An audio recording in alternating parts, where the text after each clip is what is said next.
조선야담 이야기 시작합니다.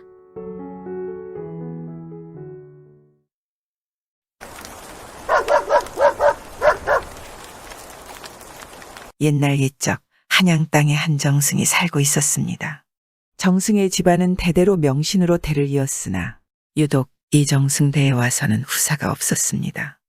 정승은 후사를 이으려 별의 별짓을 다 해보았으나 늦게까지 아들이 없고 딸만 두게 되었지요.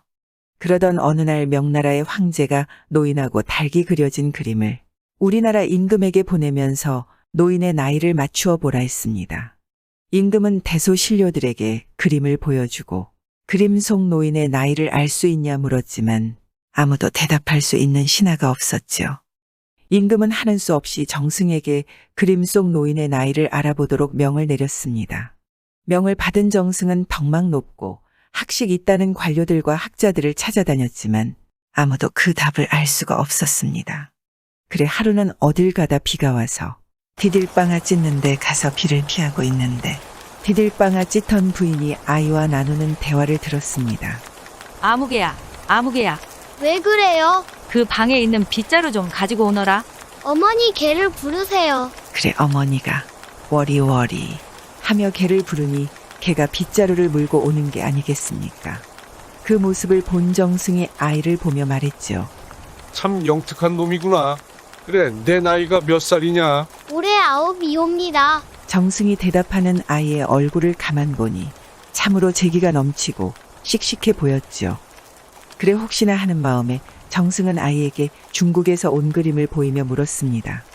너 이 그림 속 노인의 나이를 알겠느냐? 정승의 물음에 아이는 그림을 힐끗 보고는 81살이지요. 어째서 81살이냐? 닭을 부를 때 구구하니까 구구는 80일이니까 81살이지요. 아이의 대답을 들은 정승은 무릎을 탁 치며 놀랐습니다. 그래 그 길로 그 사실을 임금에게 아뢰었더니 임금도 참으로 신통하다며 아이에게 많은 상을 내렸습니다. 임금의 명을 잘 수행한 정승은 그 아이를 양자로 드리고 싶었죠. 그래 여러 달 동안 아이의 부모에게 사정하고 설득하여 마침내 양자로 드릴 수 있었습니다. 그런데 막상 양자로 드려보니 이 녀석이 하라는 공부는 하지 않고 장난질만 좋아하였지요. 참다 하도 장난이 심하여 화가 난 정승은 하인에게 아이를 도로 생가에 데려다 주라고 일렀습니다. 아이를 데리고 생가로 가던 하인이 도련님을 매우 딱하게 생각하여 말했죠. 도련님은 어찌 그리 지각이 없으시오? 글만 열심히 읽으면 그 집 재산이 모두 도련님 것이며 이 다음에 높이 될 텐데 장난만 치다가 쫓겨나 그 복을 스스로 차버린단 말이오? 이 사람아 지각 없긴 누가 지각이 없어. 내가 글을 몰라 읽지 않는 줄 아나? 만약 글 읽는데 정신을 들이면 서고에 쌓인 책을 모두 읽으라 할 것 아닌가? 그렇게 되면 글 읽다 한 세월 다 보내고 머리가 휘어질 것이며 그까짓 재산과 벼슬이야 스스로 타고난 것이 있는데 윗대에 찌꺼기를 바란단 말인가? 하인이 아이를 원래 살던 집에 데려다 주고 돌아오자 정승은 도련님이 무슨 말을 안 터냐고 물었습니다. 그래 하인이 도련과 나눈 이야기를 정승에게 있는 그대로 말해 주었더니 정승이 웃으며 말했습니다.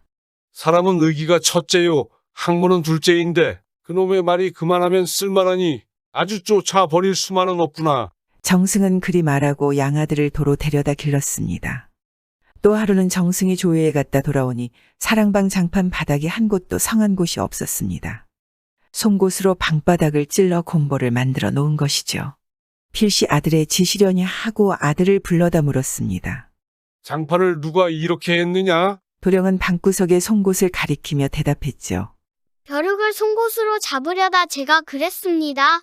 그런데 잘 잡히지 않더이다. 도령의 말에 화가 난 정승은 아들이 어떻게 하면 장난을 하지 않을까 생각하다 꾀를 내었습니다.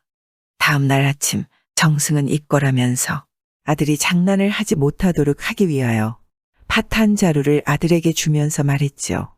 이 팥이 몇 개나 되는지 내가 오기 전까지 세워 놓아라. 만약 어길 경우에는 엄히 꾸중할 것이니라. 정승은 그리 이르고 집을 나섰습니다. 그러나 도령은 팥을 만져보려고도 하지 않고 놀기에만 열중하였죠. 그 모습을 지켜보던 하인들이 하도 답답하여 말했습니다. 아이고 도련님, 팥은 세지 않고 놀기만 하시다가 대감님 돌아오시면 어쩌려고 그러십니까? 꾸중을 들어도 내가 들을 텐데 왜 너희들이 몸이 달아 야단이냐? 도령은 하인들의 만류에도 집안이 떠들썩하도록 장난을 치며 돌아다니기만 했죠. 그러다 저녁 때가 되자 도령은 하인들을 불러 모아서 저울을 가져오라고 이르고는 말했습니다. 내가 팥을 세지 않는다고 너희들이 걱정하니 너희들은 한 사람 앞에 100개씩만 정확하게 세어놓아라. 도령은 하인들이 100개씩 세어놓은 팥을 저울에 달아보고 그 다음 한 자루에 팥을 함께 달아서 순식간에 팥을 모두 얼마인지 계산해보고는 다시 밖으로 나가 놀았습니다. 정승이 돌아와 아들을 찾으니 도령은 씩씩하게 나섰지요. 그래 팥이 몇 개이더냐? 13,982개이옵니다. 내가 어느 틈에 그 수요를 다 세웠느냐? 혹시 거짓말하는 것이 아니냐? 그러자 도령은 미소를 지으며 자기가 팥에 하나도 손대지 않고 숫자를 센 것을 자랑삼아 말하였습니다. 일국을 흔드는 재상도 아들의 지혜에는 할 말이 없었죠. 그리고 세월이 흘러 아이는 장성을 하였습니다. 대대로 정승을 셋이나 배출한 집안에 손이 귀에 양자를 하나 드렸는데 글 공부는 도통하지 않으니 정승은 걱정이 많았습니다. 그러던 중 명나라 사신이 우리나라에 왔습니다. 정승은 사신 통사 하나와 아들을 데리고 안내를 하며 명나라 사신에게 한양 구경을 시켜주었지요. 경복궁에 이르러 명나라 사신이 물었습니다.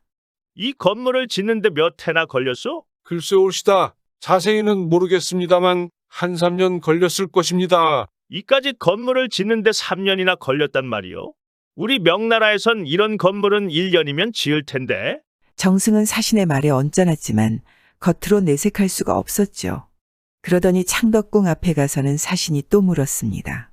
이 대궐은 무슨 궁궐이오? 창덕궁이라 하오. 창덕궁이라? 이건 또 짓는데 몇 해나 걸렸소? 글쎄요. 한 2년 정도 걸렸을까요? 우리 명나라에선 반년이면 족할 텐데. 이윽고 명나라 사신은 숭례문에 도착했습니다. 이건 무슨 건물이오? 명나라 사신이 묻자 정승의 아들이 비위가 상했는지 나서서 말했습니다. 글쎄올시다. 어제 아침에도 분명 없었는데. 같이 있던 일행들이 모두 뒤 돌아 웃었죠. 정승도 통쾌하긴 하였지만 한편으로 걱정이었습니다. 총명하고 저리 재기가 있는데 글 공부는 멀리하니 말입니다. 집으로 돌아오는 길에 정승은 아들을 서둘러 장가 보내야겠다는 마음을 먹었습니다. 이왕이면 저리 천방지 죽인 아들을 누르고 살 수 있는 며느리를 얻자고 마음먹은 것이죠. 때마침 생각난 것이 이웃에 사는 김정승의 딸이었죠. 김정승의 딸은 미색이 출중하고 혼기가 찼으나 성격이 억세기로 소문나 어느 누가 며느리로 들이기는 꺼리는 상황이었죠. 그래 그날 저녁에 당장 김정승 집에 납치서를 보내 혼례를 서두르니 김정승의 집에서도 옳다커니 하여 서둘러 혼례를 치르게 되었습니다. 이 소식을 들은 정승의 아들이 가만 생각해 보니 꼼짝없이 장가를 가게 생겼는데 신부가 억세기로 소문난 김정승의 여식이니 시집으로 데리고 오기 전에 단단히 버릇을 고쳐야겠다고 생각했습니다. 혼례 당일날 아침 정승의 아들은 어머니 보고 생콩가루를 싸 달래가지고는 신부의 집으로 갔습니다. 그리곤 혼례를 치르고 신방에 들어가기 전에 생콩가루를 냉수에 타서 먹었죠. 밤이 깊었습니다. 첫날 밤 신부는 깊이 잠들었습니다. 가만히 일어난 신랑은 색시 속곳에다 설사를 해놓고 색시를 깨우면서 말했죠. 웬 구린내가 이렇게 나오? 신부가 잠이 깨어보니 자기 속곳에 변이 있는 게 아니겠습니까? 신부의 얼굴은 빨개가지고 고개도 들지 못했지요. 그걸 본 신랑이 옷을 챙기며 나는 간다고 하니 신부가 바지를 붙들고 못 나가게 하는 게 아니겠습니까? 그 뒤부터 이 고집이 세고 억센 신부가 남편에게 고분고분 말을 잘 들으니 정승은 영문도 모르고 울지도 웃지도 못했다 합니다. 어찌 글 공부만 잘해야만 잘 살겠습니까? 공부하는 재주 따로 있고 말하는 재주 따로 있고 또 머리 쓰는 재주. 각기 저마다 다른 재주가 있는 거 아니겠습니까? 오직 글 공부만을 재주로 하니 저리 영특한 아들이 마음에 들지 않은 정승이지 않겠습니까? 사람이 다 다른 재주가 있음을 알아야 더 사람 가까이 살 수 있는데 말이죠. 구독과 좋아요와 함께 오늘도 좋은 날 되세요.